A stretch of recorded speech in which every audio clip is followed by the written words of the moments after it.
Welcome to Orthodox Christian Theology. This is Craig Trulia, and with me today is the author of Ancient Icons. It's Michael Garten. How are we doing today? Glad to be back, Craig. And it was great collaborating with you, giving my 10 cents last time when you were publishing your video on the Harmony channel. I was glad to have a small role in that. Glad to team up with you again here. And you're part of the next big film project. You just don't know it yet. All right. Approximately 50% of the script of, I would say, a sequel to the icon video on proving Mariology from the first century. So we've done it with icons, and we're not waiting for a Gavin Ortloon video or anything. We're just going right for the jugular and going on to the next project. So that's already begun. Script is already about 50% done. So please pray through the prayers Theotokos be completed. We got production on board, and this could happen, but only through everyone's prayers. But today we're going to be covering a very interesting gospel, an apocryphal gospel, which is really should be called Gospel of the Magis. We'll be giving a summary today of what is called the narrative events happening in Persia and the birth of Christ, which is its own title, or according to scholarship, they'll call it the legend of Aphroditanus. But really, it's the Gospel of the Magis, and we will discuss exactly why and what that genre of literature is, apocryphal gospels. We will contextualize the genre of pagan prophetics text and apologetics. Really, people don't talk about this. But it's something that should be talked about, particularly because it is something that exists all over early Christianity. Justin Martyr, Constantine, St. Paul. So you'd think this would bear more mention, and we will get into that. We will then talk about the surprising doctrinal teachings of the Gospel of the Magi, which are clearly Orthodox and dated before the Chritological controversies, revealing that ante-Nicene Christianity was Trinitarian, Theophysite, iconodulic, and venerated Theotokos. So it's the grand slam of apologetics in this document. It's just an absolutely incredible find. You turned me on to when I read it. I just couldn't believe it. It floored me. So it is a real pleasure to turn people onto that today. Yeah, and I think it's also just a very interesting story as well. I think this is going to be just people are going to walk away from this stream and they're going to want to go and read it, and they're just going to be blown away by how beautiful the story itself is. It ties together a lot of themes that get discussed by Father Stephen DeYoung, Father Andrew Stephen Damick, Jonathan Peugeot, and others in terms of the symbolism of Christianity, its narrative arc, the way in which it interacts with previous cultures, and I think people are just going to like reading it too. And then I do want to say this before we jump in here, that the credit really goes, the person who pointed me to this text is a gentleman who's a student of iconoclasm. I think he might, I don't know if he's grad student or exactly if he's just researching independently, but Areo da Rocha, he went on my Substack. He talked to me about this, and the more I looked into it, the crazier it became. How early the text is, and how much of frankly iconodual theology and practice you see already in this one. So really excited about this, and thank you, Aurea. And yeah, and in a related article, another ante-Nicene icon, the Theotokos. So that is another very interesting find.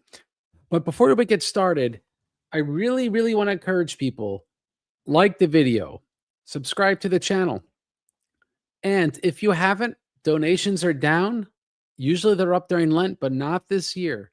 So if this video blesses you, like and subscribe to get this content in other people's hands, but support the mission work in Cambodia at orthodoxchristiantheology.com/donate. We really need your donation. Even $1 makes a difference, because we have so many viewers. If every viewer of this video gave $1, it'd actually be a lot of money. So even just $1, please donate. orthodoxchristiantheology.com/donate.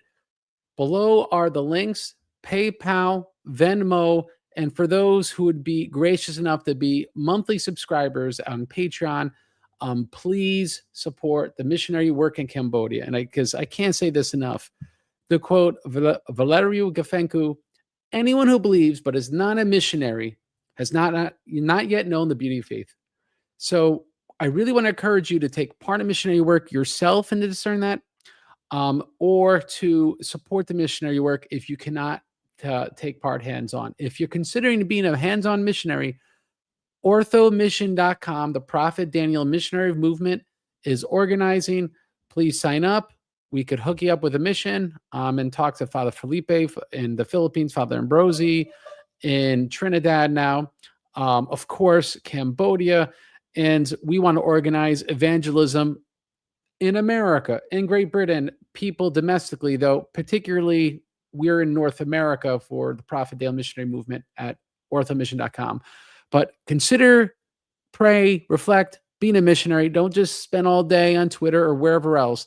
Put your faith into action, and God will bless you, even if you have trials. Orthomission.com. And I want to turn people on to Michael Garten's project, Stones Cry Out, Early Christian Sacred Spaces in Archaeology. If the stones don't cry out, who else will, right? Link is below to Michael Garten's class if you would like to sign up. Michael, how about you tell us a little bit about this? Yeah, I'm doing this. This is the second class I'm doing with St. Athanasius Academy. They're really wonderful to partner with. I know some of the people involved personally. I did a class that was kind of like walking through and then supplementing my book, Early Icons. So that class is available on there. But this one is about early Christian sacred spaces and archaeology. It does talk about icons, but also talks about architecture and what Christians would have used in their sacred spaces early on in the first 300 years.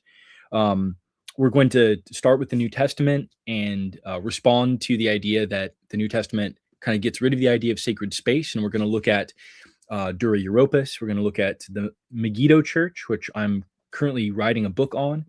We're going to look at some less known places, such as the Laud Mosaic in Israel and the catacombs. It's going to be very interesting talking also about textual references to Christian churches and Christian sacred spaces in the first 300 years that have been really just passed by, omitted, not looked at. This particular text, the Gospel of the Magi, as Craig calls it, it's going to get mentioned in there as well, and I'll talk about it a little bit in there too. So this will be great for people that are interested in a deep dive on these kinds of things. But for those of you who like free, we will get into the incredible teachings of the Gospel of the Magi. And so why is this a big deal? Because it's proof of orthodoxy in the year 200. And what we're actually going to discuss when we get into dating, that might not be the lowest possible dating from scholarship. It's actually a pretty, middle road date to put on the thumbnail. So what does the Gospel of the Magi have? It is a high Mariology. She is given titles such as Queen of Heaven, and she has a prayer addressed to her in this. And so with all the arguing back and forth whether or not Subtum Praesidum's original manuscripts and from the 3rd century or not, we have prayers that predate the Subtum Praesidum. It's just another document that corroborates that we've had prayers in the ante-Nicene era, arguably in the 1st century, but that will await the documentary. Now, that being said, there's a profound Christology repeatedly that identifies a real humanity in Christ that is one with the divine person. It also calls the child Christ unbegotten, which is important because the person is called unbegotten, which is what people claimed, that's a Neo-Chalcedonian Christology. It was a way of reconciling the Miaphysis of St. Cyril with the Diophysite Christology that was canonized at Chalcedon. No, this conceptually existed in this document. It by far precedes these things. And we'll get into the relevance of the term unbegotten because this does show that it was using theological terminology that was before Nicaea. It's Trinitarian as well, with less detail. It's not the polemical concern of this gospel. It appears to be written against Jews primarily. And as I was already referring to, it seems to precede the Arian Nestorian debates, very anti-Jewish document, which is very important in establishing dating amongst other things. But one thing is going to come up when you read this, I'm sure whoever watching is actually going to stop and read this document, is that it does have interplay with paganism of its day, not in endorsing it, but in addressing it not as completely counterfeit and illegitimate, which on first glance sounds kind of crazy. So now we need to actually talk about, because the point of apologetics is to defend and explain the Christian faith. Um, what is the real deal with paganism, and what's the scriptures and the church teach about this? As I was referring to, the Gospel of the Magi doesn't have a categorically bad view of paganism. And so at any time, Michael, feel free to interrupt. But in the interest of time, I'll just be succinct with these things. Moderns tend to believe everything pagan is bad, right? It's pagan, it's bad. There's something pagan, it's bad. And that's the automatic modern view. And even worse than that is the postmodern view. Paganism is good, it's authentic, it's back to our roots, other horrible things. There's sadly been, even if you're well read enough in Orthodox Christian theologers, actually in the Orthodox Christian influencers in the old countries, one of them actually apostatized to paganism, because I guess it's more Ukrainian than being Orthodox. So this is a real problem in postmodernism. But what's the classical view? What's the worldview of the people that wrote the scriptures, that preserved the scriptures, that made up the early church? It's actually different than both the preceding. The worldview was that paganism is evil, but pagans did receive grace and even revelation from God. So this might be different what you're used to hearing, because again, this is the classical view. We're not classical people. We're essentially living in a postmodern world. So you should expect that the classical view is going to be different. We're going to find that the scriptural view is conceptually equivalent to the classical view. And this is very important because it helps us contextualize what's in the Gospel of Magi, how we're supposed to understand it. Let's get into the scriptures. Obvious example of this is Naaman in the book of 2 Kings and his continued pagan association. The scripture states, "So Naaman said," and this is to Elisha, "Then if not, please let your servant be given 2 mule loads of earth, for your servant will no longer offer burnt offering or sacrifice to other gods, but to the Lord," that's Jehovah. "Yet in this thing may the Lord pardon your servant. When my master goes into the temple of Rimmon to worship there, and he leans on my hand, and I bow down in the temple of Rimmon. When I bow down in the temple of Rimmon, may the Lord please pardon your servant in this thing." So why do I bring this passage up? Because it shows you that the writers of the scripture themselves, as horribly, well, not horribly, but as ardently against paganism they didn't have this OCD. Anything with any tinge of paganism is bad, right? Or is a non-starter. Here we see that it is permitted that Naaman be able to go to this temple, actually go through the motions in the temple, but it not be held against him. And not this is something that we recommend that you do, but it's worth bringing up. This is, in fact, in the scriptures. And it may make sense of things that we've now found in archaeology, like we covered in the icon video, how Hezekiah, the destroyer of idols, used the Assyrian idol of the sun god as his royal seal, right? So this contextualizes what was the actual worldview, not your stereotype of what the writers of the scripture and the saints of that time believed and did. So we get a little more detail, I think, from St. Paul. And a lot of people will discount what's in the Old Testament, but they won't discount what St. Paul says. And he gives a homily on this on the Areopagus in Athens in Acts chapter 17. What does St. Paul say? We find he appropriates paganism, which is really what the classical view is. You won't see us moderns doing it, but the appropriation of paganism is something that is in a classical view. It's in the scriptures. So St. Paul writes or says, really, "I even found an altar with this inscription, to the unknown God. Therefore, the one whom you worship without knowing, him I proclaim to you.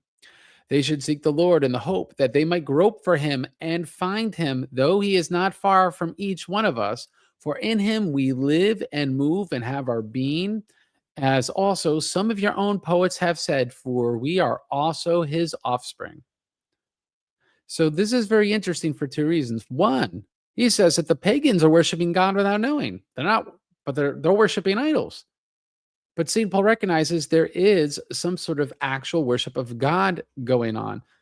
The next is the clincher, which is he quotes one of their own poets, whoever this is, saying, "For we're also his offspring." So the question is, who is the poet addressing that St. Paul quotes this as an authority, proving that they are offspring of God himself and that they're worshiping him? Well, Paul's quoting the astronomer Astratus. That is the one you worship without knowing is Zeus. So St. Paul permits that people trying to worship Zeus are actually grappling to worship God himself. Again, not in permitting it, he's preaching for them to become Christians, but in seeing that they were still trying to worship God, though imperfectly. Because what is Estrada saying in the quote that St. Paul quotes? He says, "From Zeus, let us begin. Him do we mortals never leave unnamed. Full of Zeus are all the streets and all the marketplaces of men. Full is the sea and the havens thereof. Always we all have need of Zeus, for we are also his offspring." So you couldn't get more Zeusy of a passage, in all honesty, than that passage. But that is what St. Paul quotes as proof that the pagans are grappling and reaching for God himself. And so And there's an appropriation of paganism there. Yes, Michael. I was going to say, I mean, I think that there's something similar that one can argue is going on with many of the Old Testament names for God as well. Like Yes. this appropriation, this kind of uh, uh, taking of glory and honor from pagan gods by means of basically saying that you were in trying to worship them, you were indistinctly and confusedly directing some of that, at least some of that, to the true God. This has like I think a long history in the overall tradition of our faith, Old Testament and New. So, Yeah. and What's the name of God in Hebrew? El, which was the chief Canaanite deity. Um, and so a lot of the appellations for God, Elyon, God Most High, a lot of these would have been also recognized by other Canaanite religions. It's just that we recognize only one God and not this henotheistic pantheon of, polytheistic gods. But yes, even if you look at First and Second Chronicles, Baal, who we know is, I believe, the version of Zeus to the Canaanites.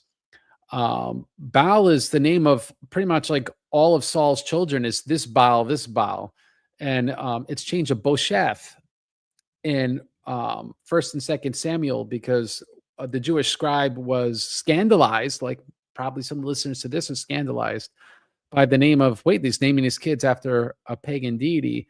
But if you actually read First and Second Chronicles, these people named after Baal aren't being told to worship Baal or anything like that. It's just Baal was also the word for Lord, essentially. And so it's just an appropriation of the term. And so, as you're referring to, in the scriptures themselves, explicitly and linguistically, we see the appropriation of the pagan gods and pagan elements, and it repurposed towards Christian ends. So it's not just a Orthodox thing. They converted Latin peoples in modern day Serbia, and so then they had to borrow some of their pagan stuff. Like, no, this has been happening for a long time.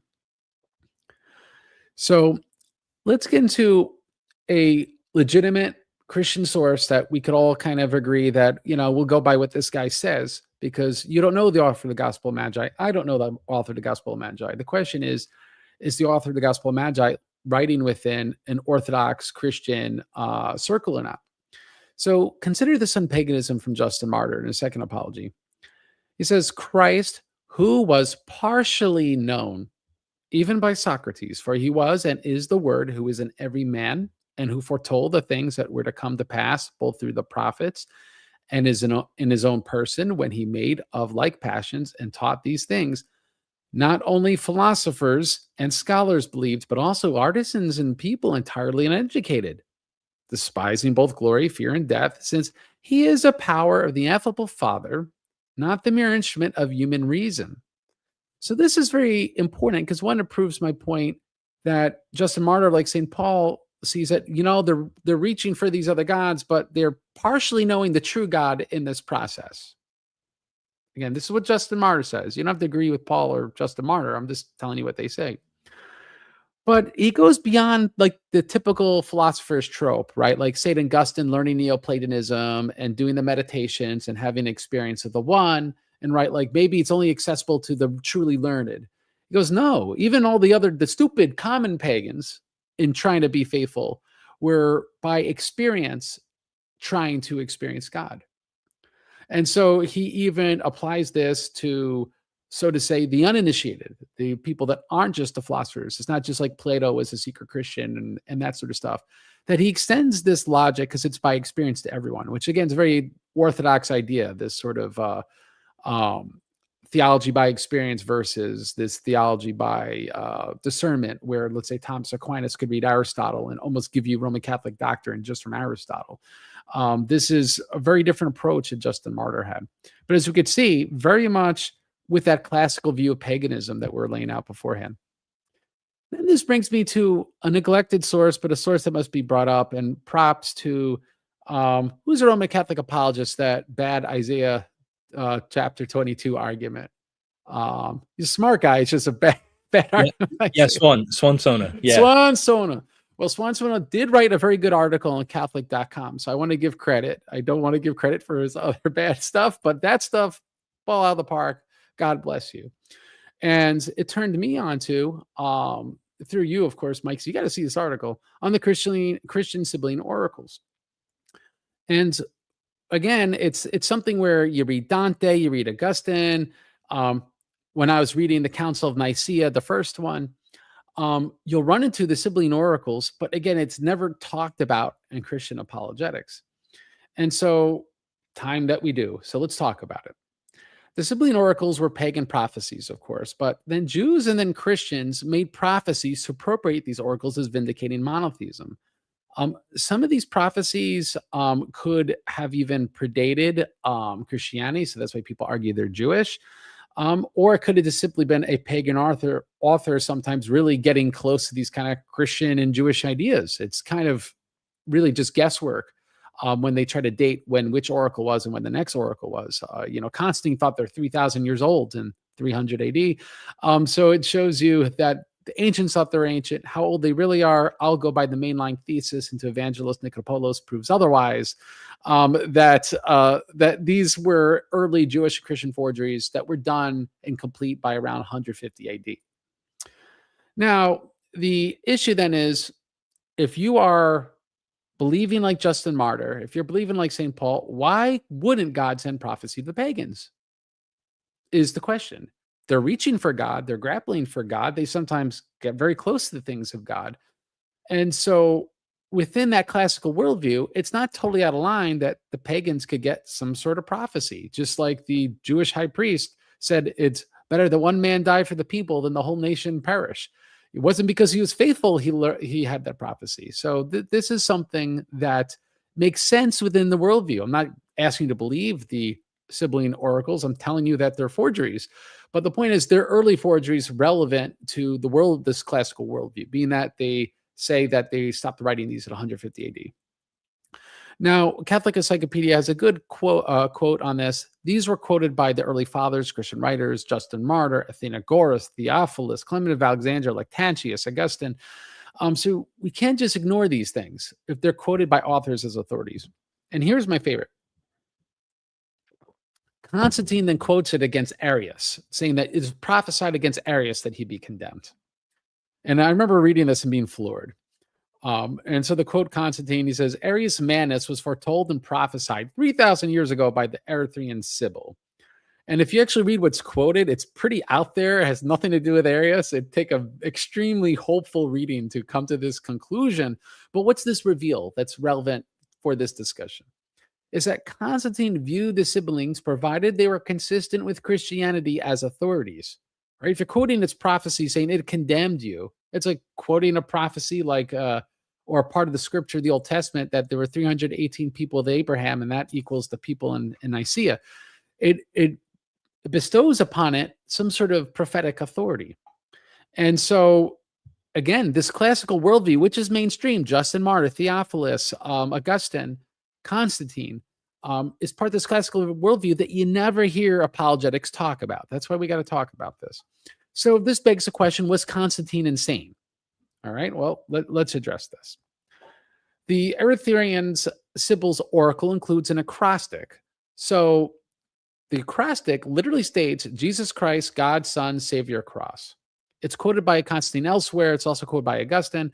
So to think that, well, why would he quote this pagan? This makes him evil or something. Well, Constantine didn't think he was quoting pagans. They were saying Jesus Christ, God's Son, Savior, Cross. He viewed it as these were people receiving prophecy about God, that it wasn't just the Jews that received prophecy. That was the classical idea. And so you could see that these Christian interpolations, like that acrostic in the oracles, gave justification to mine them for Christian prophecies, right? So, like, if you see an obvious oracle, it's clearly a prophecy about Christ, you might go, well, let me see what the others say. They might also talk about Christ. And if you are privy to the sort of typological interpretation of scriptures the fathers already did, it's not surprising that they just apply this same sort of method to things like these oracles.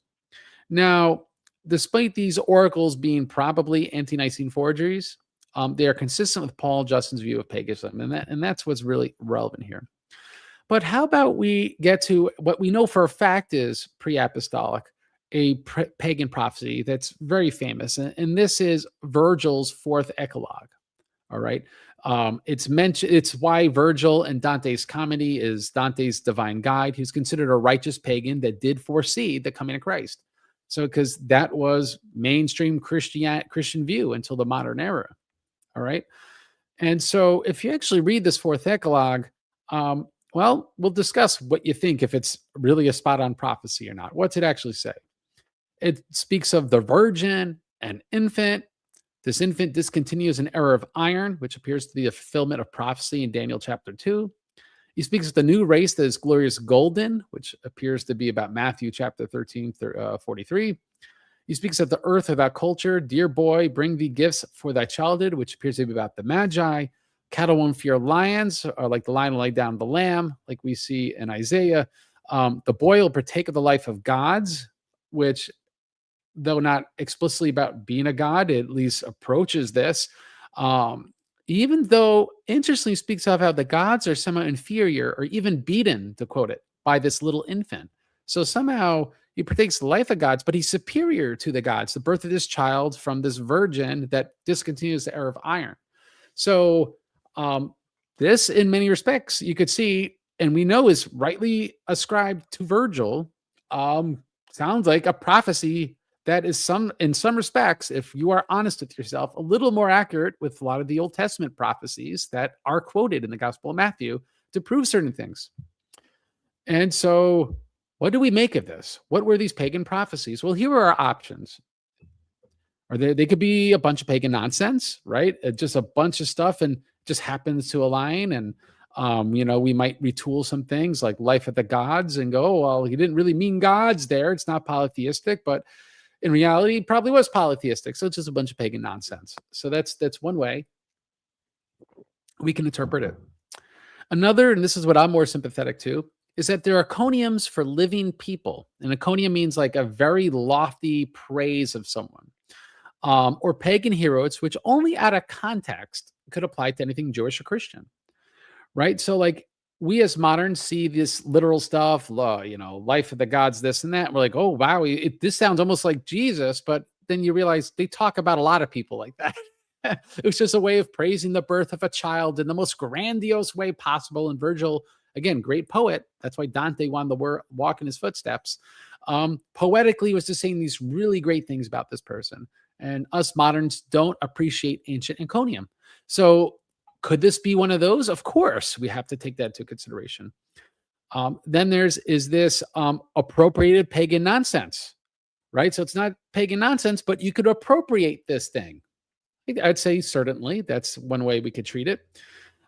Then there's how the classical view, how the ancients would have viewed this.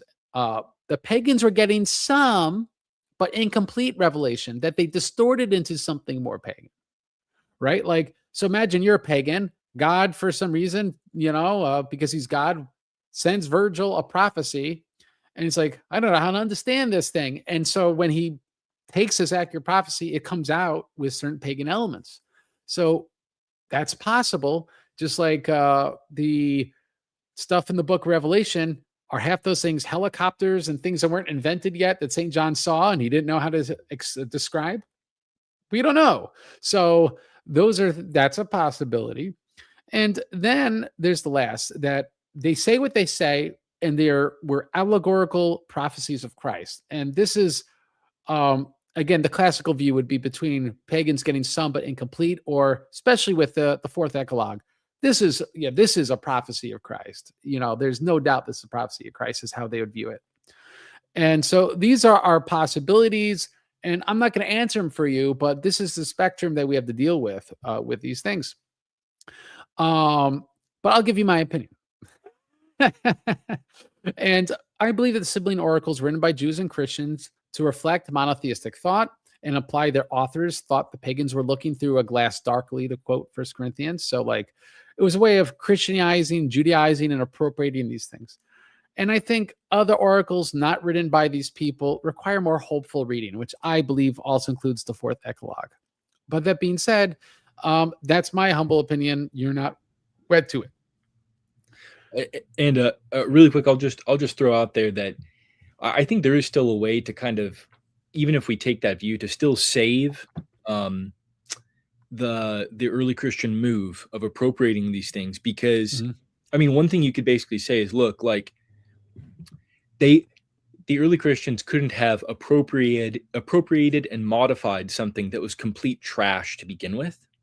So in order for it to actually be suitable for them to modify and appropriate, the Sibylline oracles and other texts would have had to have already been, they would have already had to have, little shadows of truth in them. Yeah. And I think that that's okay to say. I mean, you can say that alongside affirming that, yeah, they were updated by Christian and Jewish authors. How St. Paul of you. So let's talk about the Gospel of the Magi's genre. So we've established that it's mainstream classical thought that there had been this appropriation of pagan thought, this even appreciation of pagan thought, not that it was completely and categorically illegitimate.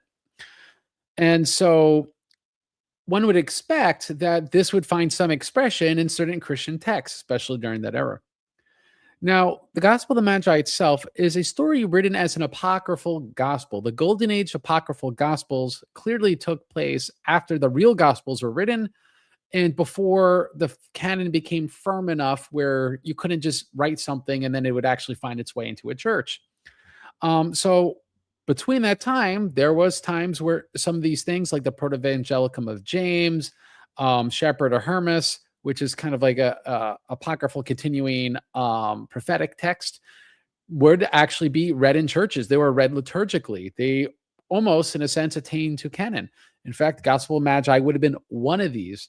And of course, this is why the Gnostics did that themselves in order to then make their false doctrines have some sort of legitimacy.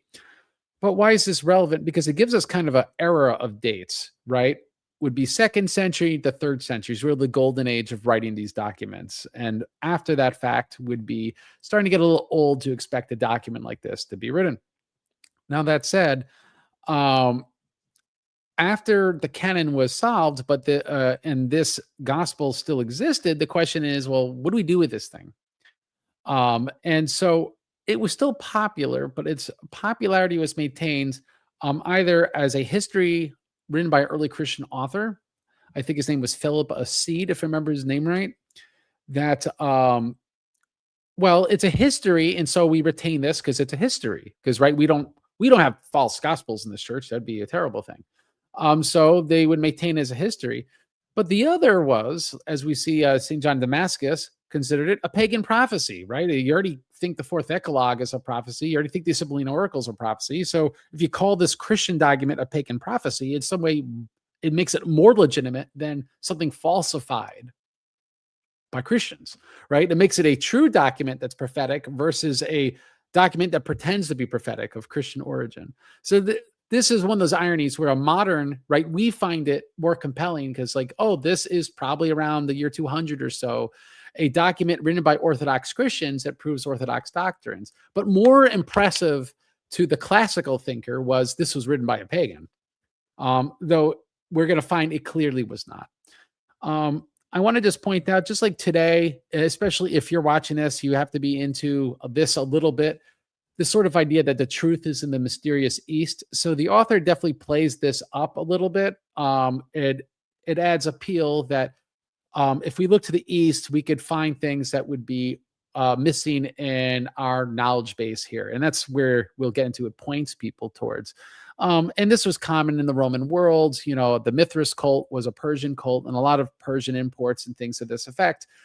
Just because that was like the in style thing then, which is kind of interesting since the 60s is a kind of an in style thing now, or we would have no white Buddhist.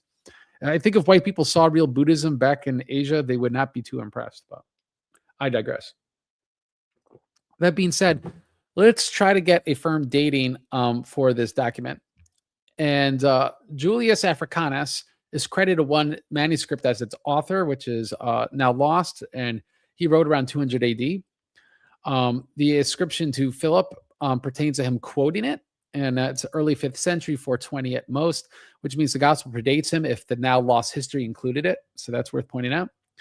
As already said, most apocryphal gospel narratives are the 2nd to 3rd century, 4th and 5th century at latest, when the canon is settled. There's the fact there's different inscriptions implies it never really was from Julius or Philip or any of these guys. It means it was anonymous. That's how it could have different authors and different manuscripts. The first document we have that's extant now, because Philip's history is lost, which quotes it, is St. John of Damascus. And so that's where we have the first renderings, which we'll find is pretty crucial to one of the topics we'll discuss. The critical edition is based on later manuscripts, many of them Slavonic, because it actually found its way into being used in church services in Russia until the 1500s. Because Maximus the Greek, little people know, Maximus the Greek actually could have gotten into contact with Erasmus, and he was part of the whole Renaissance humanist world. So, of course, he was against this thing because he considered this is not a real gospel. Why are we reading this thing on nativity? So it was mainstream if it was read in Russian liturgies at so late a date. Hayden dates this to the 3rd century. So this is not some hopeful thing. The best scholar on this particular gospel gives it a 3rd century date. And in a different article of hers already says it's already conceivable in the 2nd or 3rd century. Now, I might let Michael push back a little bit here. But that being said, she still favors the 3rd century date. She even thinks that some of the Mariological things seem advanced for the 3rd century. This is something that, Marian scholars like Dr. Schumacher would disagree with. But this explains the tension, because here's why.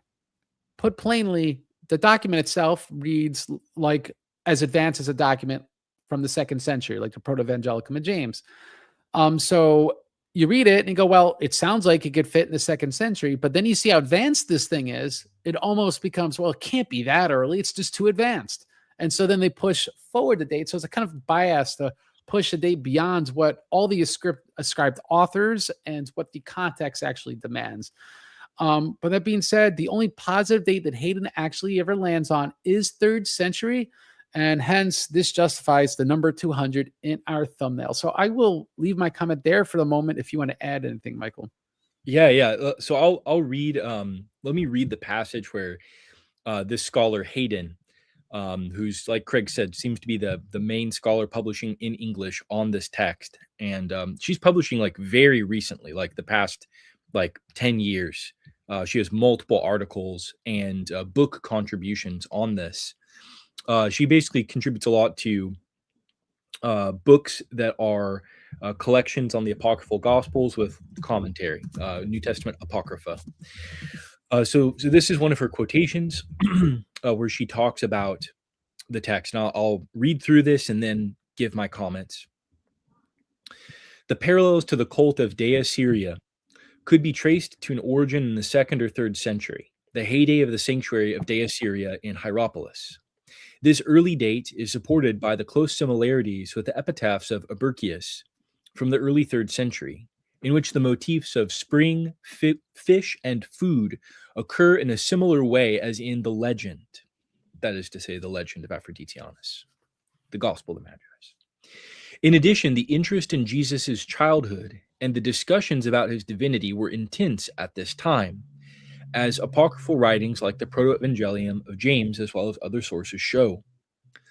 But it remains questionable whether the intensity of Marian devotion, there's what Craig was talking about, whether the intensity of Marian devotion as expressed in the legend of Aphroditan is already conceivable in the 2nd or 3rd century.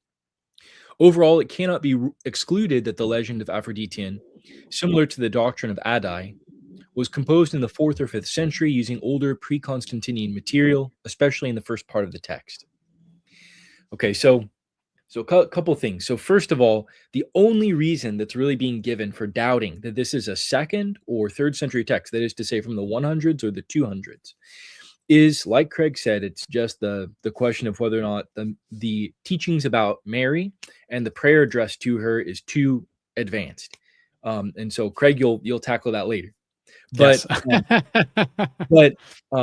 Quickly, these reasons she gives, there's 3 reasons she gives, kind of 4 that she gives for why this would be from the 100s or 200s. The first reason is this comment about the cult of Dea Syria. And so as we get into the content of the text, what you'll notice is that there's a very distinctive brand of paganism that gets described in this text. That brand of paganism was specifically present at a specific temple in Hierapolis in Syria. And this is attested in a written source called On the Syrian Goddess that was written in the 100s AD. It gives a detailed explanation in that text about some of the goings on at this temple, some of the things that were there. So there are these gold and silver idol statues. The temple is described as founded by Apollo. The main focus of the worship is the Syrian goddess Atargatis, who's kind of sort of the equivalent of Hera in the Greek pantheon. And the temple is reputed and it's described in this text on the Syrian goddess. It gets described as being full of clear signs of animation in its statues, that basically the statues very clearly come alive. So all of that same stuff, it shows up in the narrative of Aphroditan, this Gospel of the Magis that was written by a Christian. Now you might say, well, maybe that just means that, someone sort of took those ideas from late and wrote them down later on. Well, the problem is that this cult, there's not great reason for thinking that it continued unchanged, further and further on as the years went by. That already kind of requires that it probably has to be our Christian text that describes this stuff has to be within living memory of when the cult looked like this. So you can't be too far past the 100s. Otherwise, the text just loses its reference. People wouldn't know what it's talking about. Yeah, they wouldn't know the meme, right? Yeah. There's some memes where it's an old one, it still checks out, like that Star Wars one. But it's most time that doesn't work, which is why that meme's funny, because most time it doesn't work.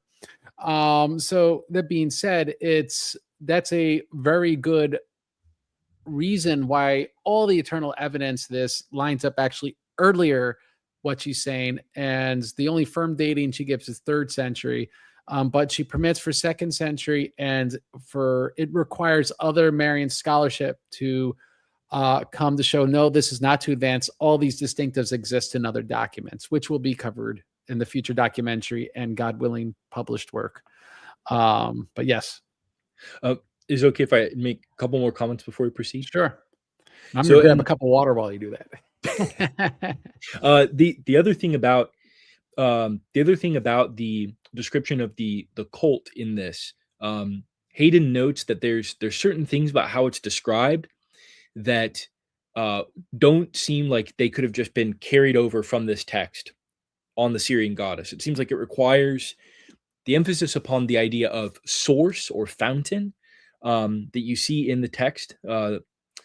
It seems like it requires that you actually have a living memory of this place, Hierapolis, because there's something about the place name that the Arabs had for it, I believe, that associates it with the idea of source or fountain. And so it doesn't really work to say that the author of the Gospel of the Magi's just read this pagan text and was like, "Oh, that's interesting. I'm going to put that in my story." The second point that Hayden makes about the Abercius inscription, Craig, do you have that later on? Do you talk about that later on, the ichthus in there? I don't believe so. No. That's okay. Yeah. So basically, the Abercius inscription is this very interesting early Christian epitaph. It's from either the late 100s or early 200s, and it does. There's a lot of very interesting doctrine in there. There's a lot of early Christian symbolism that shows up. But one of the things that's striking about it is the idea of the Eucharistic fish, the idea that to present Christ as the ichthus, as using the symbol of the fish to present Jesus, that this is associated with the Eucharist, with the body and blood of the Lord. The Abercius epitaph, it basically talks about being nourished everywhere by a great fish that was grasped by a holy virgin, which is to say faith. And so it's interesting that those same motifs of like a fish in a spring, and then it being a great fish that like feeds the whole world, and then it being, grasped by someone or something, that's all showing up in there as well in this Gospel of the Magi's. And what that seems to show is a literary relationship between these, that they probably both heard similar liturgy or had similar poems that were being kind of distributed around at the time, similar hymnody, and that would explain why they both have those motifs that are kind of set alongside each other. It's not necessarily that one was copying the other, but that they both seem to come from around the same time with the same way of talking about the Eucharist, and the fish symbolism related to Christ was going on all at once. And then the last point about the Proto-Evangelium is very good, because it is true that there's this early interest in like the 100s, the 2nd century. There's this early interest in the childhood of Christ. Proto-Evangelium of James is very commonly dated to mid-late 2nd century, and that would associate this text with the 100s or at earliest early 200s. So those are all good reasons for thinking that this text could be as early as 2nd century, if not early 3rd.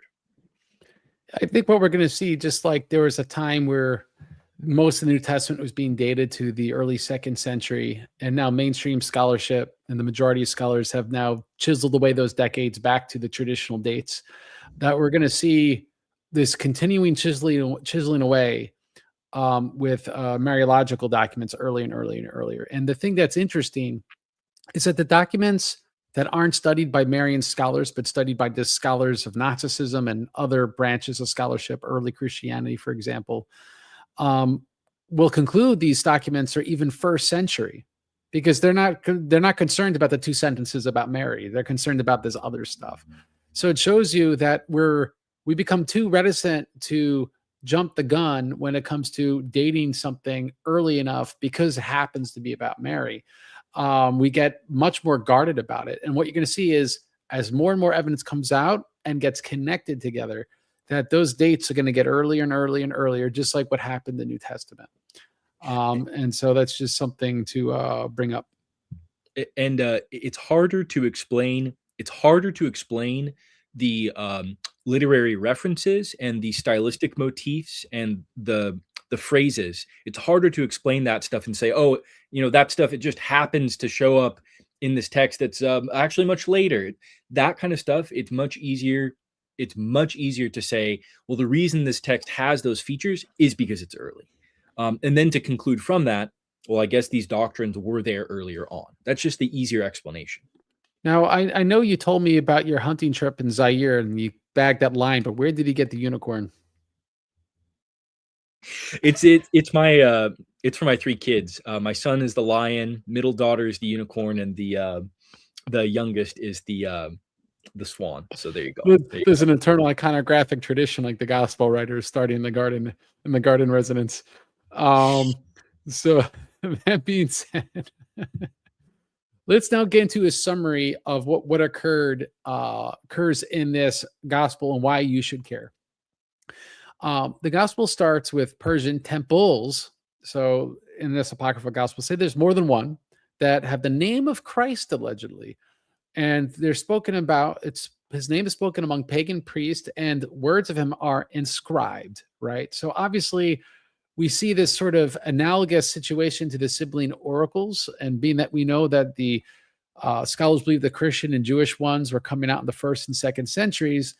We see this same sort of poetic license being taken at a very similar era, which again encourages that sort of earlier dating.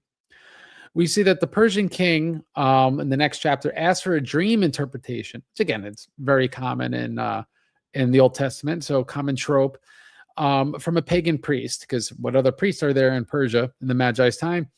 And he's given the prophecy that Hera has conceived, and explains that the image of Hera and the other idols came to life in the dream, and rejoicing that Hera is now the queen of heaven. And so this sort of idea that Hera is the queen of heaven is sort of like the ball being put on the tee, Mariologically. They're trying to connect Mary with Hera, this pagan goddess that's used some sort of precursor to the real thing. So that's how this starts. Now, again, that might be very scandalous to some ears. It's an accretion. But again, if you understand the classical worldview, they don't think they're adding something. They're viewing that this is the actualization of what all these people were grappling with all that time before then. Just like for St. Paul, grappling with Zeus was an actualization of the unknown God. And so let's continue. We see that the prophetic interpretation is intended to be Christian. It's pretty overtly so. Hera did not marry a carpenter, meaning, right, that was a virgin birth. The carpenter she bears did not come from a marriage bed. So it's pretty obvious. And it continues that the offspring of Hera, and it gives certain titles for him: the thousandfold, the spring of water / spirit. It says spring of water, but Christ says in the gospel, that means the Holy Spirit.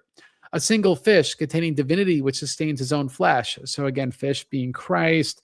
Divinity is in his flesh. He's one person, but divine and human. And so this is an overt prophecy of Christ in the Orthodox Christology. That's what's being laid out here. But again, using language that would be more or less from the 2nd and 3rd centuries, not concerned with the polemical problems after Arius. Now, that being said, it continues on with an Orthodox triadology. All right, it speaks of the Trinity this way: for this carpenter who is born, the child of the chief carpenter, right? So the child is called God's son, has built the triple constructed celestial roof, that's Christ's body, with the most wise skill, establishing the triple habitated dwelling by the Logos, so meaning the whole Trinity. So the child's one person, but is indwelt by all three, right? The divine essence. So this is an interesting and advanced Christological doctrine that is in this. And we have Evangelists, wonderfully esoteric. I think Evangelists, again, now you have the sibling oracles to worry about. You could go research that. By the 2nd and 3rd century, the advanced Orthodox triadology is so common. And this is the observation we should draw. So common that it diffuses itself even in the apocryphal gospels. So this sort of idea that Orthodox triadology is merely forged as a result of Arius. It's this later development. This even gets used as a Roman Catholic polemic that you need doctrinal development because you wouldn't believe in the Trinity otherwise, and other ridiculousness. This historically, that's false. This triadology was widespread, which is why it diffuses into documents like this almost by happenstance, as we could tell. And the compelling reason for this would be is because it's apostolic, which Evangelos and I did a whole video on the doctrine of the Trinity before the year 200. So you could check that out if you want more detail on God being three persons and one divine essence in all sorts of texts from the 1st and 2nd century. Now, that said, the story continues with this harsh sound of animals that breaks up the dream sequence, and the priest states, the full revelation is at hand, which the God of gods has decided to make plain to us. So you could already see what the author's trying to do here. right? This appropriation that there are these gods, but there's a God that's above these gods. All right. And hold your horses, Protestants. You're going to see where this goes because it calls the gods false. So it's using this for poetic reasons. The star of the Magi then appears to them over the idol of Pege. Now, Pege is not really a real name of a pagan god. It just means source or spring of water. So it's just a scriptural reference. I think there were some arguments made by Hayden that this could, pertain to this spring of water elsewhere, but I think it's more compelling that this is just again that Christ is called from this. It's just a scriptural reference, and it's a deliberate renaming of Hera to something Christian, right? Take the pagan god and now call it something Christian. Now, a voice then announces, we see in chapter 3, and is it an angel? Is it Gabriel? Doesn't say, but it's probably intended to be Gabriel. He, God, produces a blameless childbirth for you, who is becoming mother of the first of all ranks, bride of the triple named single divinity. So Pege, which is supposed to be, it's just another appellation for the Theotokos, is now here called the bride. So for all those people that wonder, I don't see in the Bible where Mary's called the bride. We know from the song Rejoice, and Wedded Bride. At least we have this very early Christian attestation to Mary being called a bride. So this is not something of late providence. We see it here in the Gospel of the Magi. So we will continue. And people saying Christ is risen. Voice nu vos cresi. The angel continues, and the unbegotten newborn, right? So, right, the person is called unbegotten, right? Because the person of God is eternal and without beginning. Is called beginning and end, the beginning of salvation, the end of destruction. So beginning and end, right? Alpha and Omega, obviously, it's talking about Christ. But why is this important? This language doesn't exist after Nicaea because unbegotten became a terminology to differentiate the Father from the Son. But before Nicaea, St. Ignatius calls Christ ingenerate, meaning he's born, he's created, but also his person is not created. And so this shows this early Christological vocabulary, which again puts a late dating for this pretty much impossible from all sorts of intersecting reasons that we've been covering in this. So we can see that Christology is an Arian, but it uses this Christological terminology like St. Ignatius. So to continue, the other statues other than Hera's fall upon their faces, right? So it doesn't seem like this is the dream anymore if you're reading the story. The story is not, I think the story is intended to be very poetic, so it's not intended to be very realistic or even have a good continuity per se. So is this the breaking the third wall of the dream? Does the dream world become the real world? It really doesn't say. It's just what happens in the story. Now, but the question is why they fall over. You're going to say they just fell down just because, but I think clearly it's to figuratively represent the God submitting to Mary, right? Just like the idol of Baal kept falling down in front of the Ark of the Covenant in 1 Samuel, I think, chapter 7, if I remember right. And so we see it's just this biblical motif that shows the inferiority and the falsehood of the polytheistic gods before the true God gets applied to Mary here, right? They fall down, these false gods now fall down before the actual mother of God. And so the Magi are then summoned by the king to interpret what's going on here. You're the wise men, interpret this for me. And so then the Magi prophesy. It's in chapter 4. It states, a divine and royal root has arisen, bearing the stamp of a heavenly and earthly king, right? So human and divine nature is what's being referred to there. Out of Judah, a kingdom has arisen, which will abolish all the memorials of the Jews, right? So the end of the Jewish holidays. So we can already infer there's an anti-Jewish polemic here. This is really among the concerns of this gospel. The prostration of the gods upon the floor prefigured the end of their honor. So it says very specifically that's because we're not to worship these things. Therefore, O king, send to Jerusalem, for you will find the Son of the Omnipotent carried in bodily form in the bodily arms of a woman. So already kind of implying that there's some sort of I would say, artistic standard that people already have in mind, that it's referring bodily arms of women. It's trying to put an image in your mind of something, but it gets more explicit than that just soon enough. So you can see like, oh, that's special pleading. No, it's not, because the gospel gets into it anyway. So that said, we'll do a brief little intermission. I want people to notice the similarity between what's already happened in the story and what we hymn during the Nativity, right? The hymn that is sang in Orthodox churches is "Your birth, O Christ our God, dawned the light of knowledge upon the earth. For by your birth, those who adored the stars were taught by a star to worship you, the Son of Justice, and to know you, orient from on high. O Lord, glory to you." Right? So the popular idea still preserved in the church is that the Magi's were praying the false gods. They were worshiping the stars, the angels, the demons, whatever you want to call them. And they were taught by a star, an angel, to worship God himself. So, right, this is the motif that this Gospel of the Magi is following, and it's a motif that we all accept today. Now, what occurs next, and it's something that had to confuse some later Christian scribes, because some of the later ones don't have this anymore, is this apparition from Dionysius. And it's a shame that's removed, because it's actually theologically very important in disproving paganism.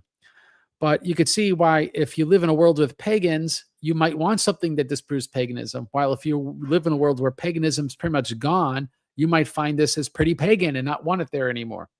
So it's one of those things that speak to its era. And the apparition, whether it's the dream world or the real world collapsing on one another, it speaks to the creativity of the author, is as follows.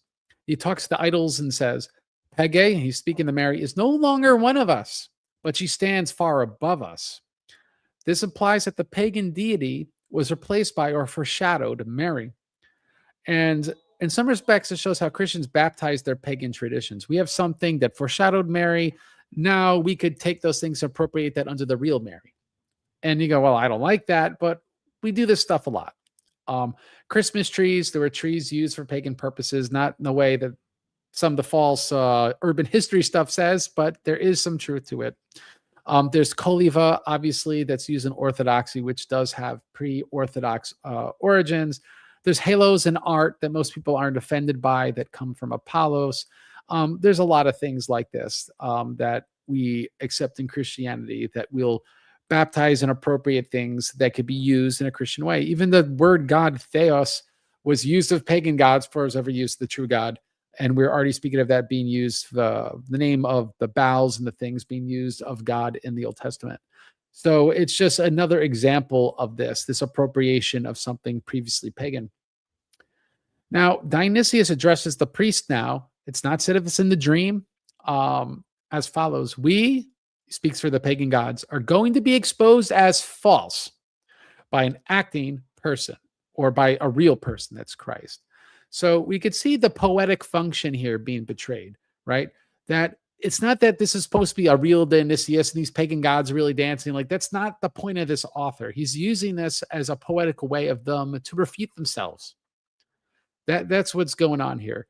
It's not a literal belief of the author, but as Michael was referring to earlier, it does show familiarity with the pagan practice. So it's kind of like a, in your face to the pagans, and be aware of the practice, and then see their practice kind of mocked and panned in this way.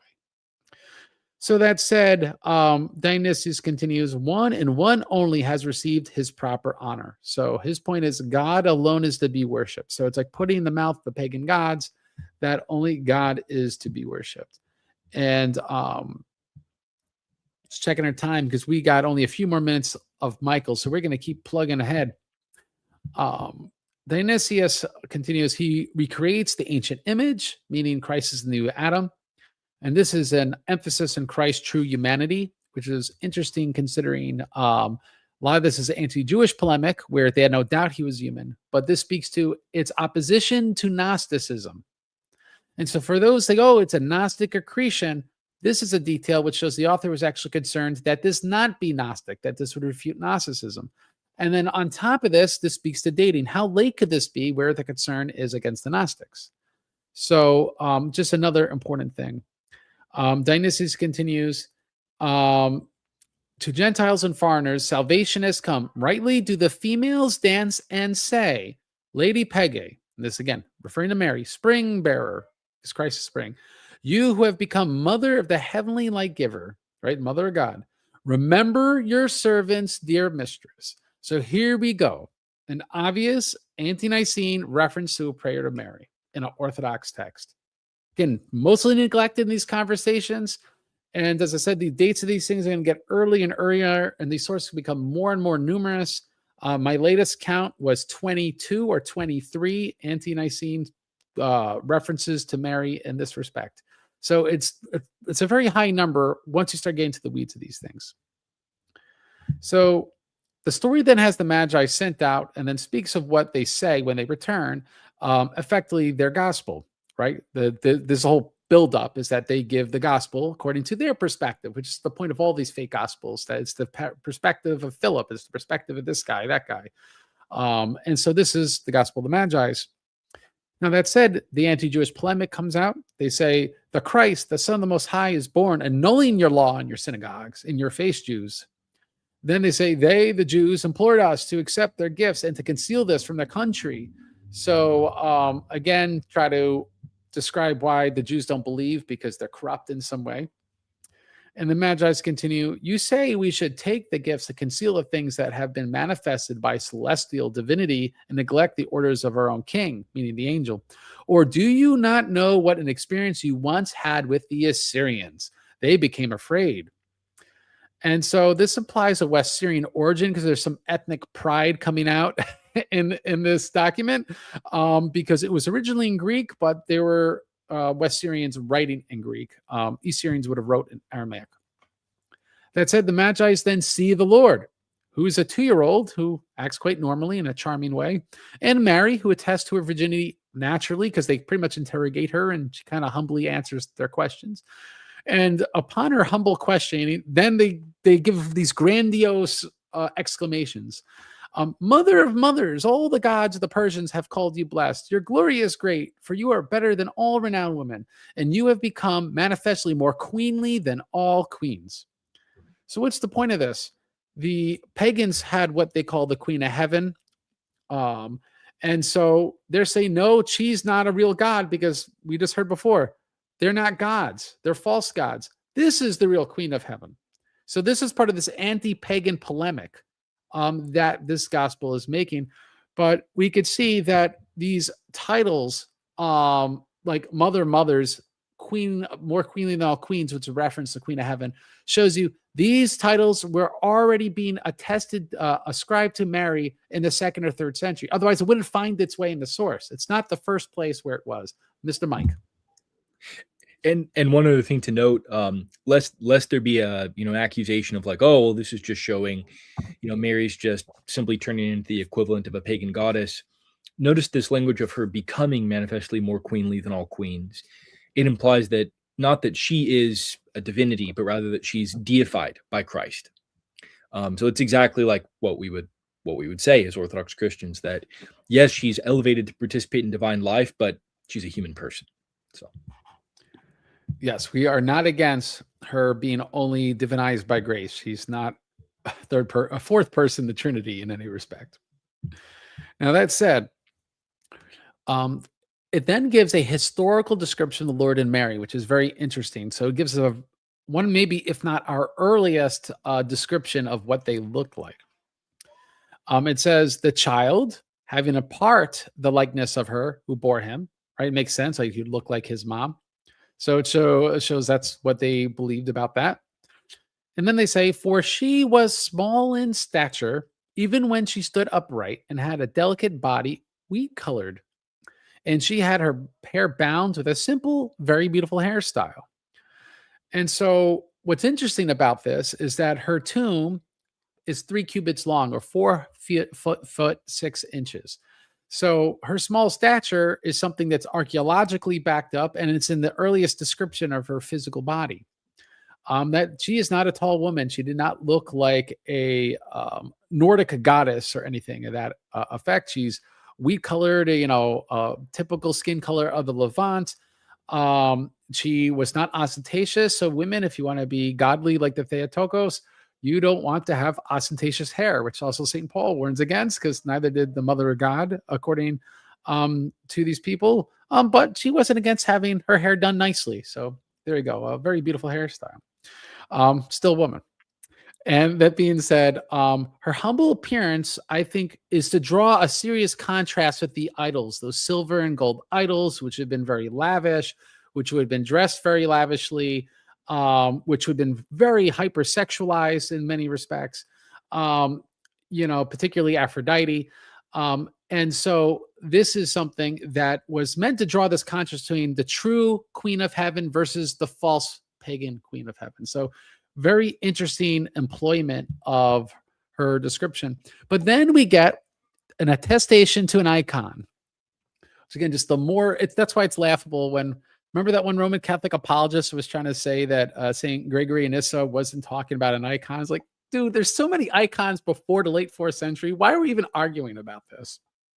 But that being said, here we have a very early attestation to an icon where it states, "We had along with us a servant quite skilled in painting. We brought back with us a likeness of them, both to our country, and it was placed in the temple, for it would be honored by all with the inscription. In the heaven-sent temple, the power of Persia dedicated this to Zeus Helios, the great god, King Jesus." So before we just get into some of the different facets here, we clearly see that there was already a tradition that there had to be commonly other icons of Mother and God if people were saying, well, these are based on an earlier prototype. Because the idea is, what's the prototype? The Lucan tradition doesn't seem to exist at this time because it describes it to the Magi bringing an artist. Now, you could reconcile it and say, oh, Luke was the artist or something, but it doesn't seem like the author was privy to this. And so, but was privy to a tradition of apostolic icons.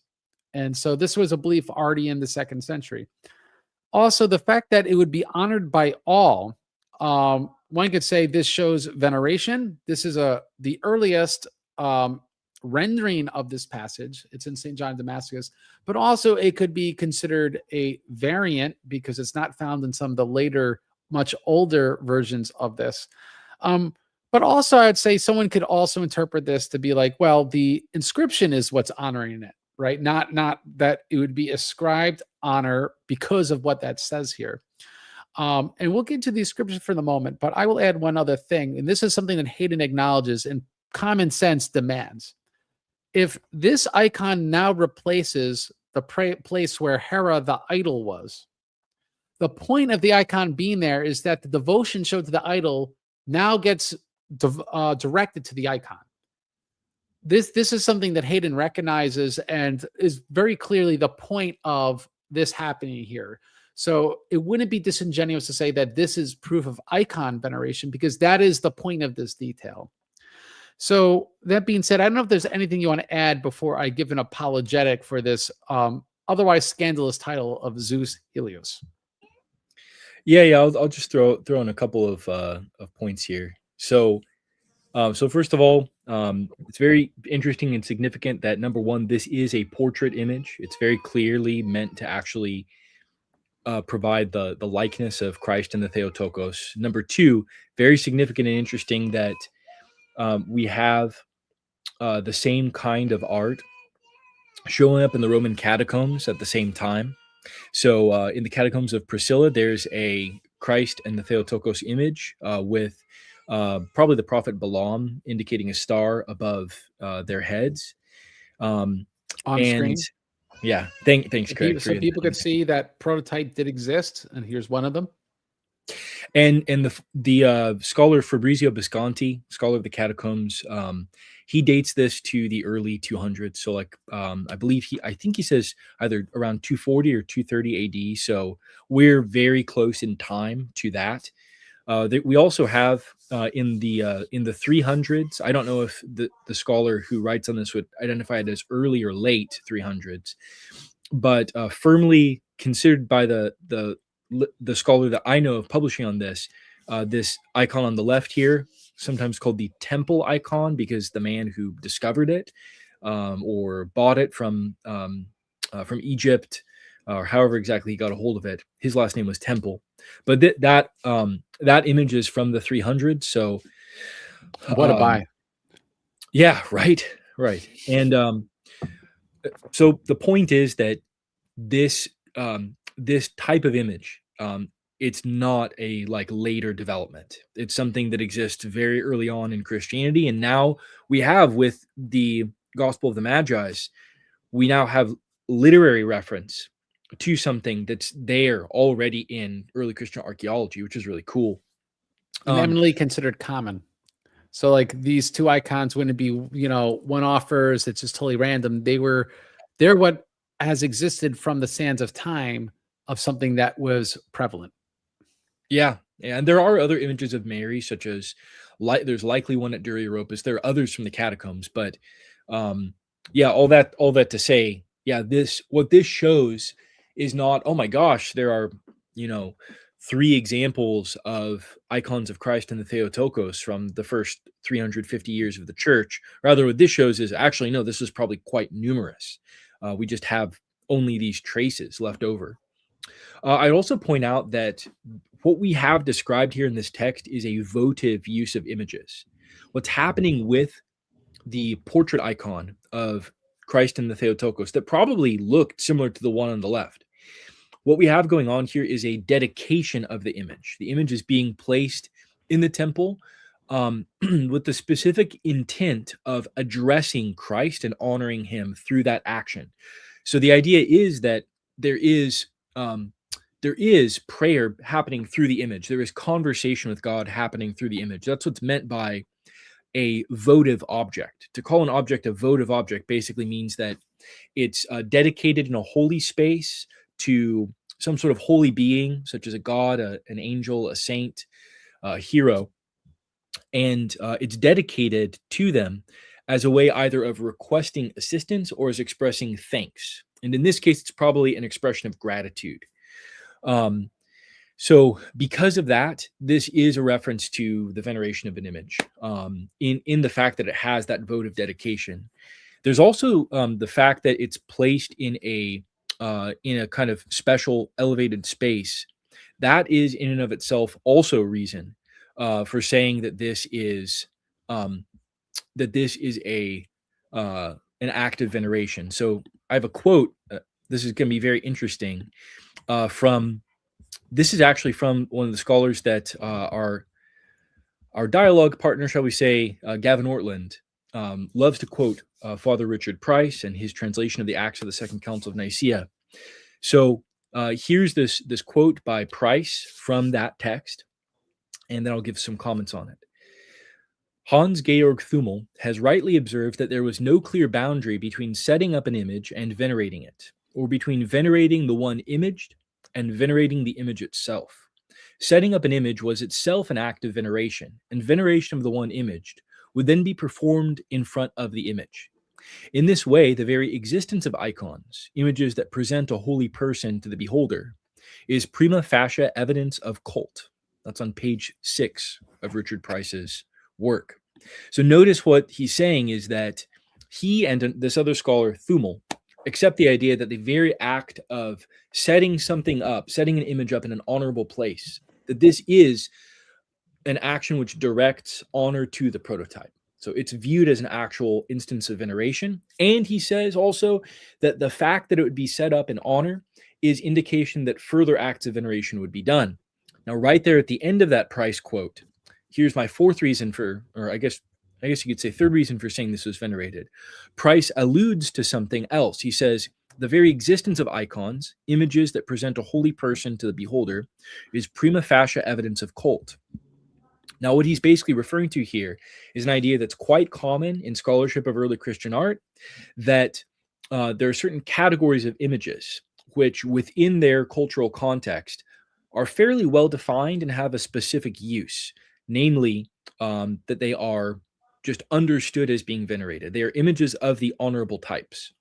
And in early icons, I mostly talked about battle standards, ritual drinking cups, and signet ring seals. But there's also portraiture, which in the ancient world, generally speaking, is viewed as existing for the purposes of memory and veneration.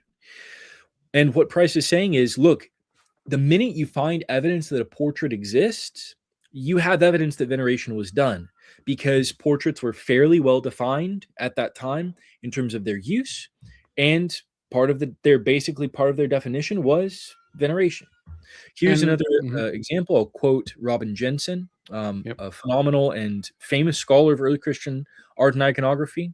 So she says the following by the sorry, let me get the correct quote here.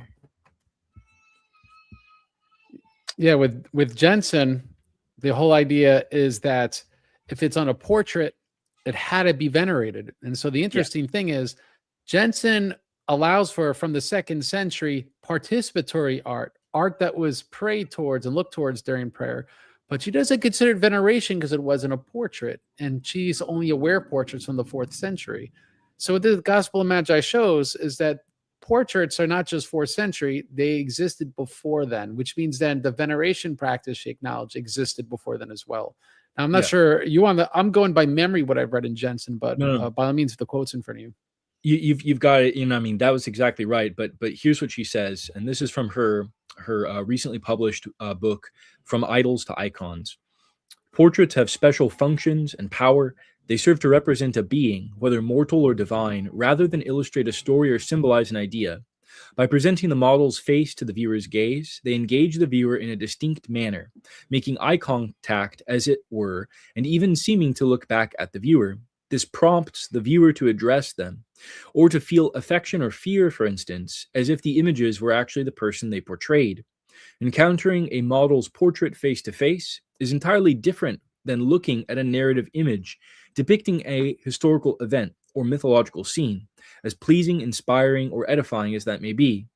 The engagement with a portrait can be distinctly intimate and personal. So her phrasing there, where she says that this prompts the viewer to address them. That's basically her way of saying portraits are, in the ancient context at least, they're partially for the purposes of addressing the depicted person, of praying to them, having conversation with the person through the image. And this view, it's also held by a number of other scholars of early Christian art and iconography. I mean, I was just reading a random art scholar today on the icon of Our Lady of Vladimir, so it had nothing to do with this particular topic. And as we could see in that image to the right, where Christ is looking towards you, and it's to invite you to pray to Christ. Similarly, this art scholar said the Lady Vladimir looks right at the person viewing the portrait. The point is to venerate her. Yeah. So this is not some like sort of like apologetic argument. This is something art historians from all different eras acknowledge. And so number of scholars of early Christian art and iconography hold this idea that portraits are an intrinsically honorable category of image. So we've already quoted Price, we've quoted Jensen, Thomas Matthews, his co-author Moeller, Catherine Marzingill, and Joss Elsner. They all have different variations of this view. Some of them are a little more intense about it, others a little bit less, but the basic idea of portraits are prima facie evidence of veneration in and of themselves. That shows up in all those authors. And then the last thing before I depart, unfortunately, I have to leave the stream a little early, but I did want to point out that we've got there are a number of interesting texts in the Gospel of the Magi's, the narrative, that point to not just iconodual practice, but iconodual theology. So a couple of these really quick. O king, a divine and royal root has risen, bearing the stamp of a heavenly and earthly king. That's one of them. He whom the order of the blessed has not seen, at him looks the order of the miserable. And then another quote, he recreates the ancient image and puts together image with image, and the unlike he brings to likeness. So here's my comments on this. What humans see in the incarnate Lord is a divine person who has taken on human nature. There's a closeness between the two natures as a result of the new inclusion of a human nature with all of its visual aspects. So this language of a stamp of an earthly king. In the uncreated Christ, he whom the order of the blessed has not seen. When one considers the more lowly court painter, because he's described as a servant or a slave, he ranks as part of this, quote, order of the miserable, that that now looks at Christ, who is previously only seen by the order of the blessed. And this amplifies the connection to visual depiction, that like the guy who's described as the slave in the text, as part of the order of the miserable, is the one who looks at Christ and Mary and then paints the image of them. And so all of this kind of tends to converge on the fact that at this time, there's already an understanding that the reason that you can make an icon of the divine Lord Jesus Christ is specifically because he's become incarnate. Like that's what grounds legitimacy of that. We see similar ideas in St. Justin Martyr and the Epistle of Barnabas. I think if you know where to look, it's actually all over the place. Anytime Christ is represented in the early church, that understanding has to already be there, kind of undergirding it. So even when you see Christ as Good Shepherd in the catacombs, or represented as the fisherman and Clement, all of that still is based on this fundamental incarnational principle that the reason that he can be presented visually is precisely because he has taken on visible human aspects that make that appropriate now. So on that note, yeah, hopefully this was helpful for everybody. And I know, Craig, you have more to say, but thanks for having me on. Well, it's great to have you on, and we will wrap up without Mike.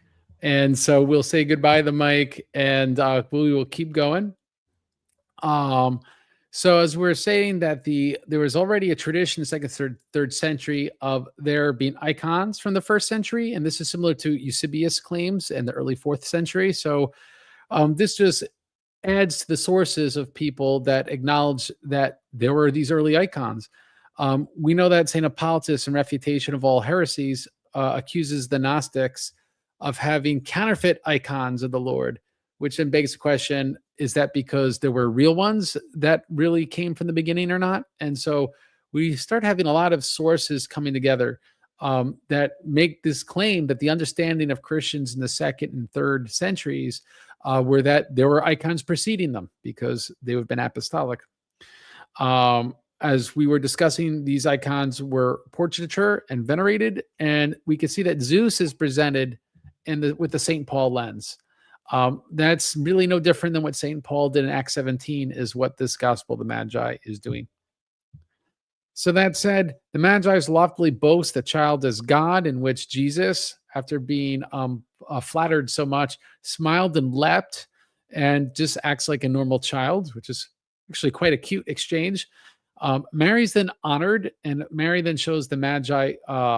Mary honors the Magi, and then they glorify her back. And then this ends on this anti-Jewish note. They say, "We know that Christ has become our Savior, but you, by your ways, are opposed them all the time, slandering his pain," which is interesting because it speaks of Christ's suffering in his crucifixion, and this being, again, a doctrine that to the Jews was foolishness, to Gnostics was craziness. But this is an Orthodox document that was neither Jewish nor Gnostic. And so this sort of theopaskism finds itself there. So let's speak of the polemic of the Gospel of the Magi. And you guys, you could start writing questions, and we will address those before we are done. So any questions, please ask, and I will answer in Michael's stead. It's Trinitarian. It's conceptually diaphysite with a strong emphasis on Christ's humanity. It speaks to the reality of the passion. It's said anti-Gnostic. It's iconodulic, very obviously so. It's anti-pagan, yet not anti-Gentile. And I think that's the importance, the emphasis here. In this classical view of paganism, it's not that it's trying to make paganism good. It's just really against the Jews, as we can see. It's really the axe to grind in this gospel. So don't know the issues in West Syria with the Jews so well, but there were issues, and that comes out in this apocryphal gospel. And so the polemical point may be that Christ is the savior of the Gentiles while Judaism shuns him. So that's sort of the point that the author is trying to draw. Though this document is no longer read liturgically, we can see it's relevant. And it's relevant because it once was read liturgically in Russia. It demonstrates that advanced doctrines from Christology to iconodulia precede the 4th century and believed to be apostolic at that time. and that the details accord with other histories and details, right? About apostolic icons from Eusebius and St. Hippolytus. So it expanded upon true details instead of making them up. So, right, they were aware of there being apostolic icons. They were aware that Mary was short and these different things, because these were well understood historically still in an early era, and it records this and it gives us another attestation that's historically relevant due to its very early dating. Now, right before we call it a day, and we have a few questions, we'll answer a few more. If this show has blessed you, I want to remind you, if anyone who believes but is not a missionary has not yet known the beauty of faith, blessed Valeru Gefenku. Don't just take this knowledge and use it to argue with people or do something that destroys your soul. Use this knowledge to spread the gospel, to share the video if this is how you share this aspect of it, to do your own work, to translate into another language, to sum it up in a different format and bring it elsewhere. I give you permission to do that with this video. If this has blessed you, bless someone else and do the work of missions. And you can become a missionary at orthomission.com to get organized domestically or internationally. Orthomission.com, the Prophet Daniel Missionary Movement. And also, donations are down. We really need your support, even if it's just $1. If everyone watching this video gave just $1, it would be a lot of money, and just $1. So please go to orthodoxchristiantheology.com/donate. PayPal is below. Patreon is below. If you'd be so much of a blessing to us to be our regular contributor, which helps with budgeting and the paying of clergy. And also Venmo is below for the people, for some reason, have something against PayPal. Please bless the Church of Cambodia. If this has blessed you, orthodoxchristiantheology.com/donate. And we got some questions and comments. We got my buddy Nathaniel. Thank you, Craig. This stuff helps me a lot as a new convert in multiple ways. God bless you, brother. And so we have that. We have this. Christ is risen. Truly, he's risen. We have, can I have a question regarding the point that paganism is in some way a precursor to Christianity? Aren't the gods of pagan religions demons? And yes, they are. They are demons. Or is a similar thing to what happens at the cross, where Satan's not too intelligent to realize the significance and purpose of what he's doing? And I think that's part of it. But if you want my real opinion, I don't think the ancients were thinking awfully hard about it. I just think they're appropriating it because it was convenient. Like St. Paul, he's a Jew. I don't think he had any cultural attachment to the pagan traditions. He just, like he says in 1 Corinthians, I'm all things to all men, if I may say some, right? So, he was just appropriating it because it would save people's souls. So I feel that that's what a lot of Christian ecclesiastics did. They saw, all right, there's something here. It's very similar to what we do with Mary. She is our chief intercessor because she's God's mother. So why not call her Queen of Heaven? She's not the king after all. And that way they stopped calling this false god Queen of Heaven. So you can see how these things could arise. Just like the Jews, as we were discussing, would take things of the Baals and turn those into the names of their God, or we see here the Evangelos. Christ himself called John and James son of thunder, reminiscent the titles of Zeus as high thunderer, and Evangelos is our resident Greek scholar of ancient Greek. So, we see even the Lord himself would baptize titles if it was convenient. So we see this, its dominance over the idols, which is clearly the point of the gospel of the Magi. So thank you for getting that. Honest question. He's considering Eastern Orthodox. How would he determine who's Orthodox if within a schism, if 50% of bishops went one way and 50% went the other? Christ says that today is enough worries of its own, right? So I'm not going to worry about the future. To quote Father Moses McPherson, don't get in the time machine. Don't worry about the past. Don't worry about the future. Worry about your spiritual life right now. I would just offer this one piece of advice. Don't freak out from this or that schism. There's tangential communions. There's synods and resistance. There's been some really awful situations in history, like the Monophyite controversy in the 7th century. So pray to the Mother God that through her prayers we'd be saved. Pray to God for wisdom, and God will supply wisdom do the fast, read the scriptures, read the lives of the saints, do good works, give alms, and God will take care of you. We have to have a faith in God and see how big God is and realize how small we are, and not worry about the small things, worry about the big things. And we have many thanks in Christ, and I want to get ready for vigil. So I'm going to call this a day. So again, bless you. Like, share. Stop what you're doing right now. Subscribe to this channel. Copy and paste that link. Send it. Share it to other people. Donate to the churches of Cambodia. OrthodoxChristianTheology.com/donate. Links are below. Become a missionary. Orthomission.com to become a missionary in the Prophet Daniel missionary movement. And lastly, I'll end this show as I end all of them by quoting Jesus Rock. Fight to death for the truth, and the Lord God will fight for you. God bless you. Have a great day.